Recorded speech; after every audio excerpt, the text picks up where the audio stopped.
اللہ کو ماننے والوں کو بھی, اللہ کو نہ ماننے والوں کو بھی, دونوں کو آتی ہیں. ماننے والوں کے حق میں یہ مصیبت رحمت ہے, کیونکہ نبی نے فرمایا انا عند ظن عبدی بی, اللہ کہتے ہیں کہ جو بندہ میرے بارے میں جیسا گمان کرتا ہے میرا معاملہ اس کے ساتھ ویسا ہی. کافر یہ سمجھتا ہے کہ خدا نے جو مصیبت پہنچائی ہے وہ ٹینشن ہے. مسلمان کہتا ہے اللہ ہمارا دوست ہے, ہوا مولانا, وہ ہمارا دوست ہے, وہ ہمیں اگر کوئی مصیبت پہنچا رہا ہے تو ہماری خیر خواہی میں, ہماری برائی میں نہیں. تو یہ مصیبت آپ کے لیے کیا بنے گی؟ رحمت بنے گی, یہ نعمت بنے گی اللہ کی طرف سے مصیبت, اس میں بھی خوشی ہوگی.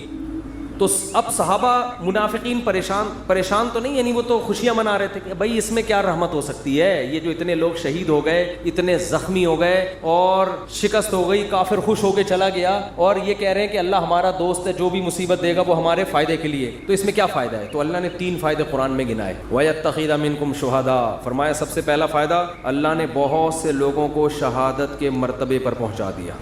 مرنا تو اب بھی تو سبھی دنیا سے چلے گئے نا, کوئی زندہ ہے ان میں سے؟ بھائی جو نہیں شہید ہوئے وہ بھی چلے گئے, جو منافق تھے جو باتیں کر رہے تھے وہ بھی قتل ہو گئے یا مر گئے. لیکن نام کس کا لیا جاتا ہے؟ غزوہ احد کے شہداء کا. حضرت حمزہ رضی اللہ تعالیٰ عنہ کی قبر مبارک پانی کے کنارے پر تھی. عمر بن عبدالعزیز کے دور میں کسی کو خواب آیا کہ وہ, انہوں نے بتایا کہ پانی گزر رہا ہے اور میری میت کو یہاں سے نکالو. تو وہاں سے ان کی جب میت کو نکالا گیا تو بالکل تازہ خون بہ رہا تھا. شہداء کا خون تو میں نے خود سونگا ہے, اور کچھ شہداء کے خون کی خوشبو تو میں نے اپنی ناک سے سونگی ہے. 6 مہینے بعد بہت سے شہداء ہوتے ہیں ان کا جسم سلامت ہوتا ہے. یہ تو اللہ دنیا میں دکھا دیتا ہے. وہ میں نے بتایا تھا نا, ریڈ کراس والوں نے ایک وہ لگائی ہے کہ بعض لوگوں کی قبر خون سے خوشبو آتی ہے, بعض کی خون سے خوشبو نہیں آتی. یہ ریڈ کراس کی رپورٹ ہے, وہ ان کی آفیشیل ویب سائٹ پہ میں نے دیکھی تھی, وہ انہوں نے اڑا دی ہے وہاں سے. ٹھیک ہے نا, حالانکہ خود ان کی اپنی رپورٹ, وہ وہاں سے انہوں نے کیا کر دی ہے, خبر ہی اڑا دی. اور ہمارے بہت سے ساتھیوں نے تو بہت سے کی سونگی ہے, جن میں مفتی عتیق الرحمان شہید رحمۃ اللہ علیہ جو درس قرآن دیتے تھے. 6 مہینے بعد ان کی قبر کھلی ہے. 6 مہینے بعد بھی جسم سے خون بہ رہا تھا, اور ان کا بیٹا میرا شاگرد ہے,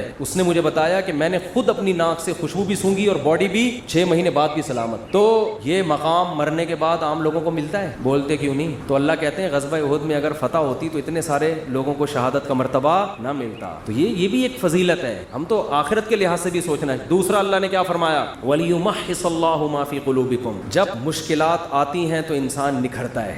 ممی ڈیڈی والے بچوں کو آپ کبھی بڑا کام دنیا میں کرتے ہوئے نہیں دیکھے. دنیا میں آپ ممی ڈیڈی بچوں کو بڑا کام, دوسری شادی بھی نہیں کر سکتے, آہستہ سے آپس کی بات ہے, یہ ہماری آپس کی بات, اس کا بیان سے کوئی تعلق نہیں ہے. تو پہلی بھی نہیں کر سکتے, دوسری تو دور کی بات. امی سے پوچھتے ہیں امی کر لوں, مجھے بتا رہے ہوتے ہیں نا, امی کہ نہیں ابھی نہیں, تو کہنا چلو میرے بعد سے.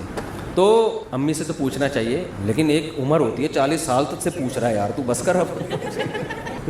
بس ہو گیا یار, 40 سال تو اب ہو گئی نا, اب امی سے پوچھے بغیر کر لو یار, اس عمر میں تھوڑی. ویسے تو اماں ابا سے پوچھنا ہی چاہیے, کہاں کرنی ہے اس میں پوچھنا چاہیے, کرنی نہیں کرنی اس میں پوچھنے کی ضرورت, تو کرنی ہے, کہاں کرنی ہے یہ بتا دو آپ, یہ پوچھنا چاہیے. اچھا خیر, تو اللہ کہتے ہیں کہ یہ مشکلات دیکھو, دنیا میں جہاں بھی فورسز کو ٹریننگ دی جاتی ہے تو گدوں پہ نہیں دی جاتی, ایئر کنڈیشن کمروں میں اور گدوں پہ سلا کے آرمی کو ٹریننگ نہیں دی جاتی کہ جی آپ نے کیڈٹ کالج میں گئے, سوری آپ نے جو ہے نا وہ کیڈٹ بھرتی ہو گئے, اب آپ کی 1 سال کی ٹریننگ ہے, آپ فوج میں گئے, جی کہاں ٹریننگ دی جائے گی, جی وہ فلاں مولٹی فارم کا گدا ذرا ایسا ہے اس پہ چوٹ نہیں لگتی, وہاں آپ کو ہم اچھل کود سکھائیں گے. ایسا ہوتا ہے, ان کو ٹریننگ دی جاتی ہے مشکلات میں, جنگلوں میں. اور وہ جو SSG کمانڈوز ہوتے ہیں, SSG کمانڈوز سے ایک میں نے انٹرویو لیا کچھ دن پہلے, اتنی ٹف ٹریننگ, میرے ہوش اڑ گئے یار. میں نے کہا انسان ہو یار, کیا ہو تم, 30-35 آدمی رہ گئے تھے, پتہ نہیں کتنے ہزار گئے تھے اس میں ٹریننگ میں, تو بہت ٹف ٹریننگ ہوتی ہے. لیکن وہ ٹف ٹریننگ کے بعد لائف بن جاتی ہے, پھر کوئی کام ان کو ٹف لگتا نہیں. اس نے مجھے بتایا کہ SSG ٹریننگ میں اتنی ٹف ٹریننگ ہوتی ہے, جنگلوں میں چھوڑ دیتے ہیں بغیر پانی کے, بغیر خوراک کے, اور اس ٹف ٹریننگ میں بہت سے لوگ بھاگتے, جو بھاگتے جاتا ہے اس کو بھاگنے دیتے ہیں, تو یہ زبردستی والا کام نہیں ہے, بھاگتے بھاگتے تھوڑے سے لوگ آخر میں رہ جاتے ہیں. تو ٹف ٹریننگ کا فائدہ کیا ہوتا ہے, لائف آپ کی بن جاتی, پھر کوئی کام آپ کو ٹف لگتا نہیں, آپ چل سکتے ہو, آپ دوڑ سکتے ہو, پھر بہت اچھی زندگی گزرتی ہے, آپ ہنسی خوشی زندگی. جیسے پاکستانی جب باہر جاتا ہے تو سویڈن اور آسٹریلیا جیسے ملک کو ان کو ٹینشن نہیں ملتی تو وہ پاگل ہونے لگتے ہیں. اتنی ٹینشنیں دیکھی ہوتی ہیں, وہاں جا کے گوگل پہ ٹینشن لکھ کے تلاش کر رہے ہوتے ہیں, بھائی کہیں سے کوئی ٹینشن ملے تو ہمیں سوڑا, جتنی بجلی استعمال کر رہے ہو اتنا بل آ رہا ہے. اور حکومت بے روزگاروں کو بھی الاؤنس دے رہی ہے. ہسپتال میں جاؤ, اتنے خوبصورت ہسپتال, میں نے تھائی لینڈ کا ہاسپٹل دیکھا بھائی, اتنا خوبصورت, گدے مدے, بھائی اتنا, گھر میں آدمی کو وہ سہولت نہیں مل رہی ہوتی, تو اتنا کوئی ٹینشن ہی نہیں ملے گی, تو بعض دفعہ آدمی عادی ہو جاتا ہے نا ٹینشنوں کا. دوسری شادی والا تو ایسے ملکوں میں رہ ہی نہیں سکتا, حقیقت بتا رہا ہوں آپ کو. تو میں یہ عرض کر رہا تھا قرآن نے کیا کہا کہ جو زخمی ہوئے اور یہ جو اتنا مسائل آئے اس سے اللہ تمہارے دلوں کو کیا کر رہا ہے, نکھار پیدا کر. شاعر نے کہا ہے نا, آئینہ بنتا ہے رگڑے لاکھ جب کھاتا ہے دل, کچھ نہ پوچھو دل بڑی مشکل سے بن پاتا ہے دل. دل کو جب رگڑے لگتے ہیں نا, خواہشات کے خلاف چلتا ہے انسان, پھر دل کیا ہوتا ہے, چمکتا ہے. جس کی ہر خواہش پوری ہو اس کا دل مردہ ہو جاتا ہے. تبھی رمضان میں نور پیدا ہوتا ہے دل کے اندر. بھوکا پیاسا رہ کر کھانے پینے سے نور پیدا نہیں ہوتا, نحوست آتی ہے, ہر خواہش آپ کی پوری ہو رہی ہے. تو تیسری اللہ نے نعمت یہ بیان کی کہ منافق اور مخلص میں اللہ نے کیا فرق کر دیا ہے, فرق. اگر ہمیشہ فتوحات ہوتی رہیں گی تو پتہ کیسے چلے گا اپنا کون ہے اور غیر کون؟ پھر تو بھیڑ چال ساری دنیا اکٹھی ہو جائے گی. اب اس پر ایک اشکال ہوتا ہے کہ اے اللہ تو خود بھی تو بتا سکتا ہے کہ منافق کون ہے اور نیک آدمی. اتنی ٹینشن میں تو نے ہم لوگ کو ڈال کے بتایا ہے. تو اللہ نے فرمایا وما کان اللہ لیطلعکم علی الغیب, اللہ کی عادت نہیں ہے کہ غیب کی خبریں تمہیں بتاتا رہے. اللہ نے دنیا کو دارالاسباب بنایا, اسباب میں ڈالے گا تم نکھرو گے, اس سے پتہ چلے گا اپنا کون ہے اور غیر کون. اگر اللہ نہیں کرنا ہوتا تو سب کچھ اللہ ویسے ہی کر دیتا. اللہ تمہیں آزمائے بغیر تمہارے دل کو اچھا بنا دیتا.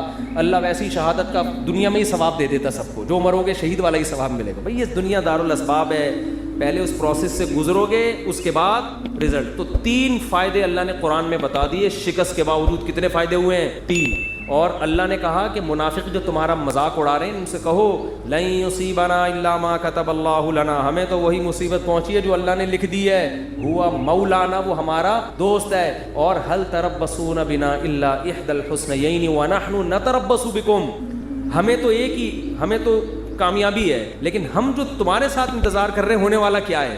جو ٹینشن تمہیں پہنچے گی وہ اللہ کی رحمت نہیں ہوگی. وہ کیا ہے, ان یصیبکم اللہ بعذاب من عنده او بایدینا, ہماری تلوار سے تمہیں عذاب ملے گا یا اللہ کی طرف سے جہنم میں. یعنی یا تو اللہ ہم سے تمہیں لڑوا کے تمہیں شکست دے کے تمہیں ذلیل کرے گا, رسوا کرے گا, یا آخرت میں اللہ تمہیں رسوا.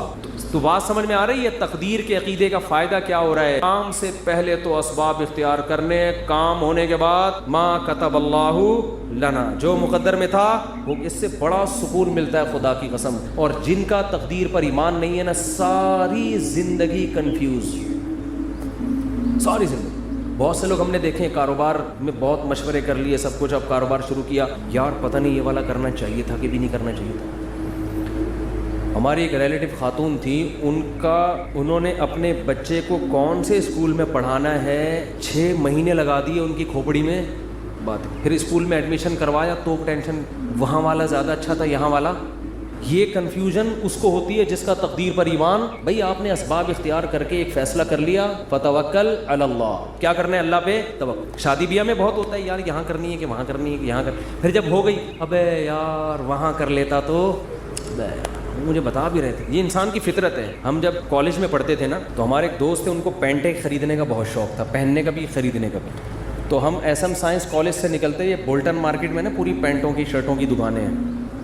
ان کے بچے اب تو ماشاءاللہ بیٹھے ہوئے ہیں, بیان میں یہ بیٹھے ہوئے ہیں, ان کے ابا کی بات کر رہا ہوں. تو وہ کیا ہوتا تھا, وہ پینٹ خریدی, گھنٹہ لگا دیتا. وہ اب تو نیک بن گئے, ان کے ابا کی بات کر رہا ہوں, وہ ناراض نہ ہو جائے. وہ بیان میں ایڈیٹنگ بھی وہی کرتے ہیں, یہ والا قصہ نکالنا دیں کہیں, بیان میں ایڈیٹنگ بھی انہیں کے ذمہ ہے. گھنٹہ لگا دیتے تھے وہ ہمارے دوست صاحب پینٹ خریدنے میں, یار یہ والی نہیں, یہ والی, یہ والی نہیں, یہ والی. 1 گھنٹے کے بعد جب خریدی تو اگلی دکان میں جو پینٹ ہے وہ اس سے اچھی, یار یہ والی. یہ انسان کی نیچر ہے, یہ سب کے ساتھ ہوتا ہے. آپ منڈی سے جانور خریدیں, صبح سے لے کے رات تک خریدنے میں لگا دو گے آپ. سودا لے کے جیسے ہی نکلے, ابے یار یہ کتنے کا, یہ 80 کا, ابے میں نے 85 میں کیا پکڑ لیا یار. یہ ہوتا ہے. اپنی چیز کے علاوہ دنیا کی ہر چیز اسی وقت اچھی لگنا شروع. شادی کرتے ہی اپنی بیوی کے علاوہ ہر ایک کی بیوی اچھی لگنا شروع ہو جاتی ہے. یہ شادی شدہ لوگوں کے ساتھ مسئلہ ہے. جیسے ہی شادی کریں گے نا اپنی کے علاوہ ہر ایک کی اچھی لگ رہی ہے. یہ ان لوگوں کی عادت ہے جن کا تقدیر پر ایمان بولو نہیں ہوتا. تو آپ نے ہر کام سے پہلے اسباب اختیار کرے. جب کام ہو گیا بھائی اللہ کے لیے, میرے اللہ کے علم میں میرے لیے اس سے بہتر نہ گائے تھی نہ بیوی تھی, ٹھیک ہے, نہ بچڑا تھا نہ بیوی نہ بکرا, نہ اللہ کے علم میں میرے لیے اس سے بہترین بکرا کوئی بھی نہیں, اگرچہ یہ صبح سے بک رہا ہے, بول رہا ہے کچھ نہیں. تو اسی طرح جب خوب محنت کرو, جب ہو گئی شادی ہو گئی, اللہ کے علم میں اس سے بہتر میرے لیے کوئی بیوی ہو نہیں. اس کی خامیاں ہیں یار, خامیاں تو سب میں ہوتی ہیں. ہمارے حضرت فرمایا کرتے تھے کہ جب تک شکر کا جذبہ جذبہ پیدا نہیں ہوگا جب تک یہ عقیدہ نہ رکھیں کہ